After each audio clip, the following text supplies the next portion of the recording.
Hola, ¿cómo están? Me da mucho gusto estar nuevamente con ustedes en este nuevo video. Yo soy Rafael Cervantes y en esta ocasión vamos a ver resistencia eléctrica. Muy bien, vamos a establecer o entender el concepto de resistencia. Imagínense que vamos mucha gente en un pasillo, ¿de acuerdo? No tenemos salida de lado derecho ni del lado izquierdo, todos en un pasillo y enfrente hay una puerta. ¿Qué pasa? Para que todos queramos entrar por esa puerta, va a haber una resistencia, ¿de acuerdo? Va a ser una acumulación de gente en el cual no van a poder pasar todos al mismo tiempo, sino vamos a tener que pasar de algunos en de uno en uno, de dos en dos o de tres en tres, depende la abertura de la puerta o del tamaño de la puerta. Obviamente, si esa puerta es más grande, pues entramos más gente. Si esa puerta es más pequeña, pues va a ser muy complicado poder pasar más gente, ¿de acuerdo? Muy bien, lo mismo pasa con la electricidad. ¿Qué es la resistencia eléctrica? Aquí lo tenemos. Es una magnitud que mide la dificultad que tiene un conductor de conducir corriente eléctrica para un elemento o cualquier elemento en un circuito eléctrico, ¿de acuerdo? ¿Qué significa esto? Que entre más grande sea el calibre del cable, va a haber mayor flujo de electrones, no se requiere tanta resistencia. En cambio, si el cable es muy delgado, pues imagínense los electrones van a ir todos juntos y va a haber más resistencia para que pueda conducir los electrones para que puedan llegar a su destino, ¿de acuerdo? A eso se le llama resistencia. También influye mucho lo que es la calidad del cable. La calidad del cable puede ser de diferente material. Recordamos que los mejores conductores de electricidad son los metales, que es el oro, la plata, el cobre, etc. Entre mejor calidad sea el cable, mayor flujo de electrones, es decir, menor resistencia. Si el cable se calienta, entre más caliente esté el cable, también va a haber más resistencia, menos flujo de electrones. Si el cable está frío, entre más frío esté, es mejor conductor, es decir, hay mayor flujo de electrones en nuestro cable. ¿De acuerdo?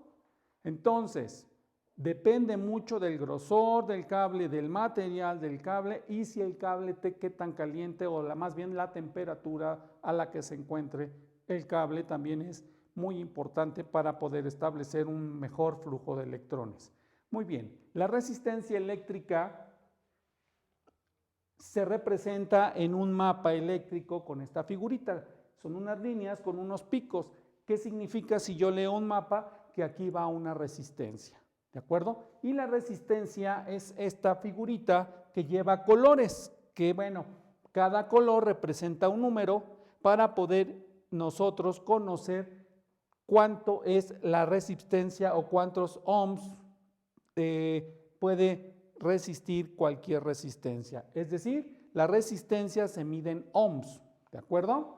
Y la fórmula para encontrar una resistencia en un circuito eléctrico con corriente directa sería el voltaje entre la intensidad de la corriente. Esta formulita se puede utilizar para conocer la resistencia.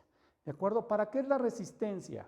Imagínense que tenemos una televisión y nosotros lo vamos a conectar a una corriente eléctrica. Entonces, para que no se queme la televisión, debe de llegar un cierto voltaje, debe de llegar una cierta intensidad de corriente. ¿Y quién me regula? La resistencia. Es decir, si yo pongo un resistor ahí, una resistencia, y viene con mucho voltaje, la resistencia, ¿qué va a hacer? Pues va a disminuir ese voltaje para que a la televisión le llegue solamente el voltaje requerido para que no se llegue a fundir o a quemar el televisor o nuestra fuente que nosotros pongamos, nuestro aparato eléctrico, ¿de acuerdo? Entonces vamos a ver un ejemplo, vamos a calcular esa resistencia dado un voltaje y dada una intensidad de corriente para saber qué resistencia le voy a poner a mi aparato eléctrico para que no le llegue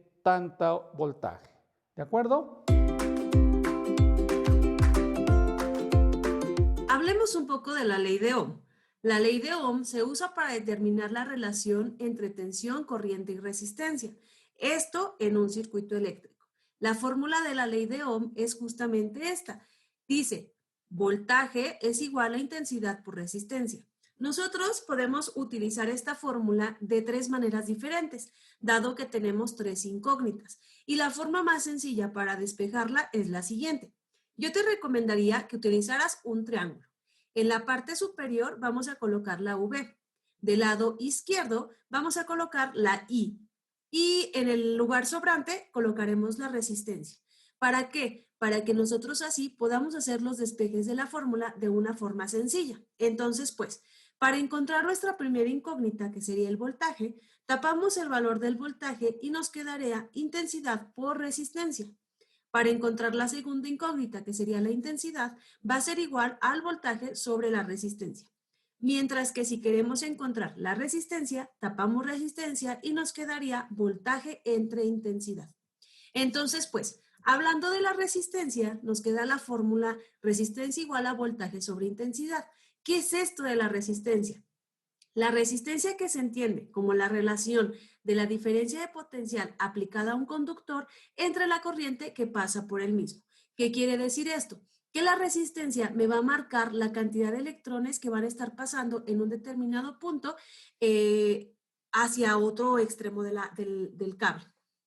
Bueno, por ejemplo, aquí tenemos un dibujo de un cable o de un alambre de área A y de longitud L.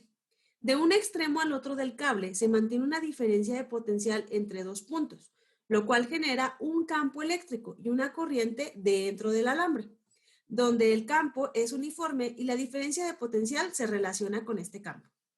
La resistencia se entiende como la relación de la diferencia de potencial aplicada a un conductor entre la corriente que pasa por el mismo.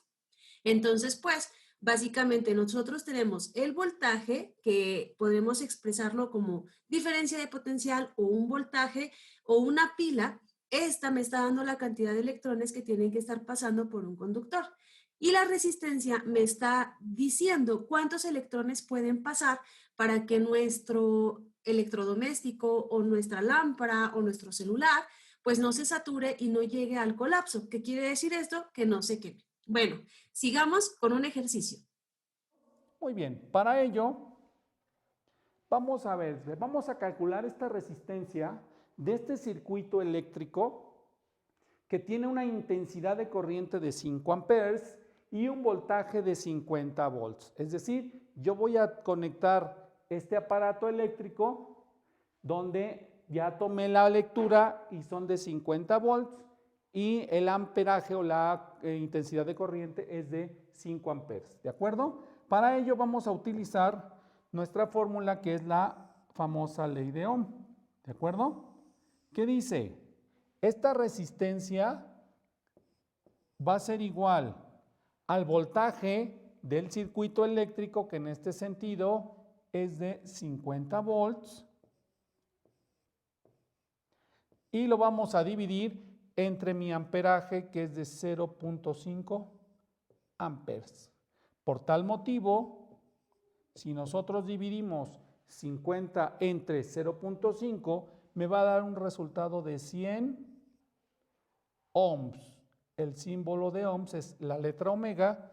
Por tal motivo, para que no se queme mi aparato eléctrico, yo necesito, en base a esta corriente eléctrica que es de 0.5 amperes y un voltaje de 50 volts, yo necesito poner una resistencia de 100 ohms para que no se llegue a quemar y le llegue el voltaje y la intensidad de corriente necesaria. Nos vemos en el próximo video.